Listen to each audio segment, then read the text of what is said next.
An Occurrence at Owl Creek Bridge by Ambrose, Bierce. 1. A man stood upon a railroad bridge in northern Alabama, looking down into the swift water 20 feet below. The man's hands were behind his back, the wrists bound with a cord. A rope closely encircled his neck. It was attached to a stout cross timber above his head, and the slack fell to the level of his knees. Some loose boards, laid upon the sleepers supporting the metals of the railway, supplied a footing for him and his executioners, 2 private soldiers of the Federal Army, directed by a sergeant, who in civil life may have been a deputy sheriff. At a short remove upon the same temporary platform was an officer in the uniform of his rank, armed. He was a captain. A sentinel at each end of the bridge stood with his rifle in the position known as support, that is to say, vertical in front of the left shoulder, the hammer resting on the forearm, thrown straight across the chest. A formal and unnatural position, enforcing an erect carriage of the body. It did not appear to be the duty of these 2 men to know what was occurring at the center of the bridge. They merely blockaded the 2 ends of the foot planking that traversed it. Beyond one of the sentinels, nobody was in sight. The railroad ran straight away into a forest for 100 yards, then curving was lost to view. Doubtless there was an outpost further along. The other bank of the stream was open ground, a gentle acclivity topped with a stockade of vertical tree trunks, loopholed for rifles, with a single embrasure through which protruded the muzzle of a brass cannon commanding the bridge. Midway of the slope between the bridge and the fort were the spectators, a single company of infantry in line at parade rest, the butts of their rifles on the ground, the barrels inclining slightly backward against the right shoulder, the hands crossed upon the stock.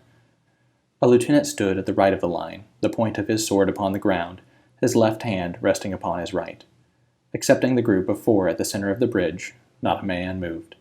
The company faced the bridge, staring stonily, motionless. The sentinels, facing the banks of the stream, might have been statues to adorn the bridge. The captain stood with folded arms, silent, observing the work of his subordinates, but making no sign. Death is a dignitary, who, when he comes announced, is to be received with formal manifestations of respect, even by those most familiar with him. In the code of military etiquette, silence and fixity are forms of deference. The man who was engaged in being hanged was apparently about 35 years of age.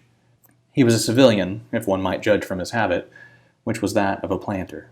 His features were good: a straight nose, firm mouth, broad forehead from which his long, dark hair was combed straight back, falling behind his ears to the collar of his well-fitting frock coat. He wore a mustache and pointed beard, but no whiskers.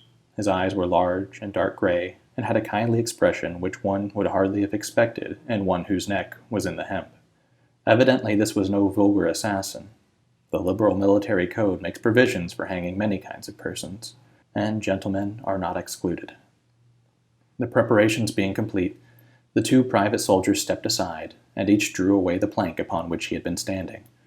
The sergeant turned to the captain, saluted, and placed himself immediately behind that officer, who in turn moved apart 1 pace. These movements left the condemned man and the sergeant standing on 2 ends of the same plank, which spanned 3 of the cross ties of the bridge. The end upon which the civilian stood almost, but not quite, reached a 4th. This plank had been held in place by the weight of the captain. It was now held by that of the sergeant. At a signal from the former, the latter would step aside, the plank would tilt, and the condemned man would go down between 2 ties. The arrangement commended itself to his judgment as simple and effective. His face had not been covered, nor his eyes bandaged. He looked a moment at his unsteadfast footing, then let his gaze wander to the swirling water of the stream racing madly beneath his feet. A piece of dancing driftwood caught his attention, and his eyes followed it down the current. How slowly it appeared to move. What a sluggish stream. He closed his eyes in order to fix his last thoughts upon his wife and children. The water, touched to gold by the early sun, the brooding mists under the banks at some distance down the stream, the fort, the soldiers, the piece of drift, all had distracted him, and now he became conscious of a new disturbance. Striking through the thought of his dear ones was a sound which he could neither ignore nor understand, a sharp, distinct, metallic percussion like the stroke of a blacksmith's hammer upon the anvil, and it had the same ringing quality. He wondered what it was, and whether immeasurably distant or nearby. It seemed both. Its recurrence was regular, but as slow as the tolling of a death knell. He awaited each stroke with impatience, and he knew not why, apprehension. The intervals of silence grew progressively longer. The delays became maddening. With their greater infrequency, the sounds increased in strength and sharpness. They hurt his ear like the thrust of a knife. He feared he would shriek. What he heard was the ticking of his watch. He unclosed his eyes and saw again the water below him. If I could free my hands, he thought, I might throw off the noose and spring into the stream. By diving, I could evade the bullets, and swimming vigorously reach the bank, take to the woods, and get away home. My home, thank God, is as yet outside their lines. My wife and little ones are still beyond the invaders' farthest advance. As these thoughts, which appear to be set down in words, were flashed into the doomed man's brain rather than evolved from it, the captain nodded to the sergeant. The sergeant stepped aside. 2. Peyton Farquhar was a well-to-do planter of an old and highly respected Alabama family. Being a slave owner, and like other slave owners a politician, he was naturally an original secessionist and ardently devoted to the Southern cause. Circumstances of an imperious nature, which it is unnecessary to relate here, had prevented him from taking service with the gallant army that had fought the disastrous campaigns, ending with the fall of Corinth, and he chafed under the inglorious restraint, longing for the release of his energies, the larger life of the soldier, the opportunity for distinction. That opportunity, he felt, would come, as it comes to all in wartime. Meanwhile, he did what he could. No service was too humble for him to perform in aid of the South, no adventure too perilous for him to undertake if consistent with the character of a civilian who was, at heart, a soldier, and who in good faith and without too much qualification assented to at least a part of the frankly villainous dictum that all is fair in love and war. One evening, while Farquhar and his wife were sitting on a rustic bench near the entrance to his grounds, a gray-clad soldier rode up to the gate and asked for a drink of water. Mrs. Farquhar was only too happy to serve him with her own white hands. While she was fetching the water, her husband approached the dusty horseman and inquired eagerly for news from the front. "The Yanks are repairing the railroads," said the man, "and are getting ready for another advance. They've reached the Owl Creek Bridge, put it in order, and built a stockade on the north bank. The commandant's issued an order, which is posted everywhere, declaring that any civilian caught interfering with the railroad, its bridges, tunnels, or trains will be summarily hanged. I saw the order." "How far is it to the Owl Creek Bridge?" Farquhar asked. "About 30 miles. Is there no force on this side of the creek?" "Only a picket post half a mile out, on the railroad, a single sentinel at this end of the bridge." "Suppose a man, a civilian and student of hanging, should elude the picket post and perhaps get the better of the sentinel," said Farquhar, smiling. "What could he accomplish?" The soldier reflected. "I was there a month ago," he replied.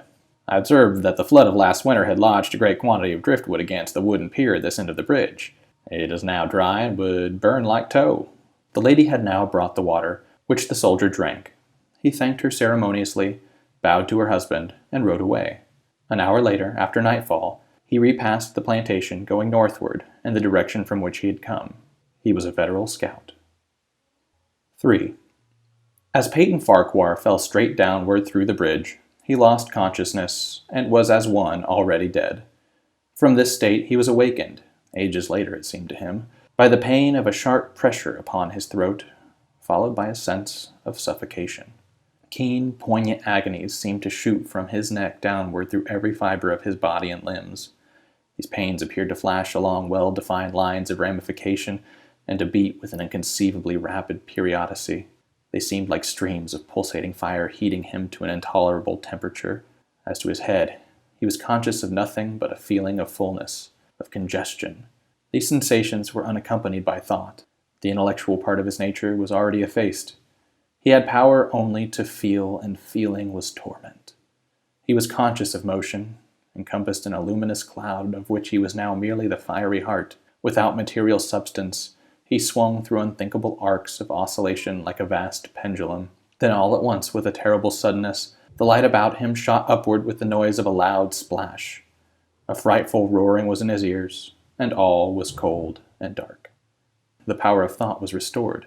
He knew that the rope had broken and he had fallen into the stream. There was no additional strangulation. The noose about his neck was already suffocating him and kept the water from his lungs. To die of hanging at the bottom of a river, the idea seemed to him ludicrous. He opened his eyes in the darkness and saw above him a gleam of light. But how distant, how inaccessible! He was still sinking, for the light became fainter and fainter, until it was a mere glimmer. Then it began to grow and brighten, and he knew that he was rising toward the surface. Knew it with reluctance, for he was now very comfortable. To be hanged and drowned, he thought. That is not so bad. But I do not wish to be shot. No, I will not be shot. That is not fair. He was not conscious of an effort, but a sharp pain in his wrist apprised him that he was trying to free his hands. He gave the struggle his attention as an idler might observe the feat of a juggler, without interest in the outcome. What splendid effort! What magnificent, what superhuman strength! Ah, that was a fine endeavor! Bravo! The cord fell away. His arms parted and floated upward, the hands dimly seen on each side in the growing light. He watched them with a new interest, as first one and then the other pounced upon the noose at his neck. They tore it away and thrust it fiercely aside, his undulations resembling those of a water snake. Put it back, he thought as he shouted these words to his hands, for the undoing of the noose had been succeeded by the direst pang that he had yet experienced. His neck ached horribly, his brain was on fire, his heart, which had been fluttering faintly, gave a leap, trying to force itself out at his mouth. His whole body was racked and wrenched with insupportable anguish, but his disobedient hands gave no heed to the command. They beat the water vigorously with quick, downward strokes, forcing him to the surface. He felt his head emerge. His eyes were blinded by sunlight. His chest expanded convulsively, and with a supreme and crowning agony, his lungs engulfed a great draught of air which instantly he expelled in a shriek. He was now in full possession of his physical senses. They were indeed preternaturally keen and alert. Something in the awful disturbance of his organic system had so exalted and refined them that they made record of things never before perceived. He felt the ripples upon his face and heard their separate sounds as they struck. He looked at the forest on the bank of the stream and saw the individual trees, the leaves and the veining of each leaf, saw the very insects upon them, the locusts, the brilliant-bodied flies, the great spiders stretching their webs from twig to twig. He noted the prismatic colors in all the dewdrops upon a million blades of grass, the humming of the gnats that danced above the eddies of the stream, the beating of the dragonfly's wings, the strokes of the water spider's legs, like oars which lifted their boat. All these made audible music. A fish slid along beneath his eyes, and he heard the rush of its body parting the water. He had come to the surface, facing down in the stream. In a moment the visible world seemed to wheel slowly round, himself the pivotal point, and he saw the bridge, the fort, the soldiers upon the bridge, the captain, the sergeant, the two privates, his executioners. They were in silhouette against the blue sky. They shouted and gesticulated, pointing at him. The captain had drawn his pistol, but did not fire. The others were unarmed. Their movements were grotesque and horrible, their forms gigantic. Suddenly he heard a sharp report, and something struck the water smartly within a few inches of his head, spattering his face with spray. He heard a second report, and saw one of the sentinels with his rifle at his shoulder, a light cloud of blue smoke rising from the muzzle. The man in the water saw the eye of the man on the bridge gazing into his own through the sights of the rifle. He observed that it was a gray eye, and remembered having read that gray eyes were the keenest, and that all famous marksmen had them. Nevertheless, this one had missed. A counter-swirl had caught Farquhar and turned him half round. He was again looking into the forest on the bank opposite the fort. The sound of a clear, high voice and a monotonous sing-song now rang out behind him and came across the water with a distinctness that pierced and subdued all other sounds, even the beating of the ripples in his ears. Although no soldier, he had frequented camps enough to know the dread significance of that deliberate, drawling, aspirated chant. The lieutenant on shore was taking a part in the morning's work. How coldly and pitilessly, with what an even, calm intonation presaging and enforcing tranquility in the men, with what accurately measured intervals fell those cruel words. "Attention, company! Shoulder arms! Ready! Aim! Fire!" Farquhar dived as deeply as he could. The water roared in his ears like the voice of Niagara, yet he heard the dulled thunder of the volley, and rising again toward the surface, met shining bits of metal singularly flattened, oscillating slowly downward. Some of them touched him on the face and hands, then fell away, continuing their descent. One lodged between his collar and neck. It was uncomfortably warm, and he snatched it out. As he rose to the surface, gasping for breath, he saw that he had been a long time under water. He was perceptibly further down the stream, nearer to safety. The soldiers had almost finished reloading. The metal ramrods flashed all at once in the sunshine as they were drawn from barrels, turned in the air, and thrust into their sockets. The two sentinels fired again, independently and ineffectually. The hunted man saw all this over his shoulder. He was now swimming vigorously with the current. His brain was as energetic as his arms and legs. He thought with the rapidity of lightning.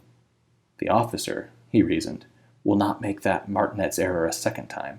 It is as easy to dodge a volley as a single shot. He's probably already given the command to fire at will. God help me, I cannot dodge them all.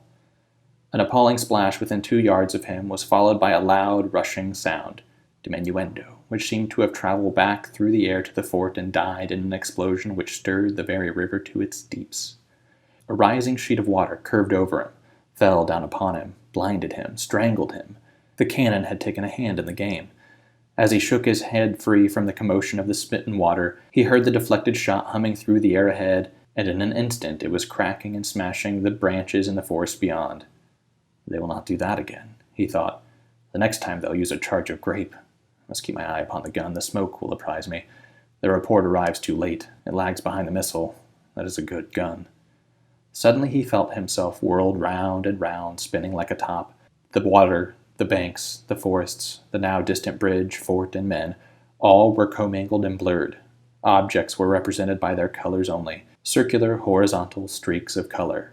That was all he saw.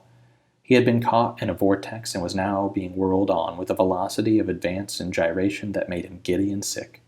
In a few moments he was flung upon the gravel at the foot of the left bank of the stream, the southern bank, and behind a projecting point which had concealed him from his enemies. The sudden arrest of his motion, the abrasion of one of his hands on the gravel, restored him, and he wept with delight. He dug his fingers into the sand, threw it over himself in handfuls, and audibly blessed it. It looked like diamonds, rubies, emeralds. He could think of nothing beautiful which it did not resemble. The trees upon the bank were giant garden plants. He noted a definite order in the arrangement, inhaled the fragrance of their blooms. A strange roseate light shone through the spaces among their trunks, and the wind made in their branches the music of Aeolian harps. He had no wish to perfect his escape, was content to remain in that enchanted spot until retaken. A whiz and rattle of grape shot among the branches high above his head roused him from his dream. The baffled cannoneer had fired him a random farewell. He sprang to his feet, rushed up the sloping bank, and plunged into the forest. All that day he traveled, laying his course by the rounding sun. The forest seemed interminable. Nowhere did he discover a break in it, not even a woodman's road. He had not known that he lived in so wild a region. There was something uncanny in the revelation. By night he was fatigued, footsore, famishing. The thought of his wife and children urged him on. At last he found a road which led him in what he knew to be the right direction. It was as wide and straight as a city street, yet it seemed untraveled. No fields bordered it, no dwelling anywhere. Not so much as the barking of a dog suggested human habitation.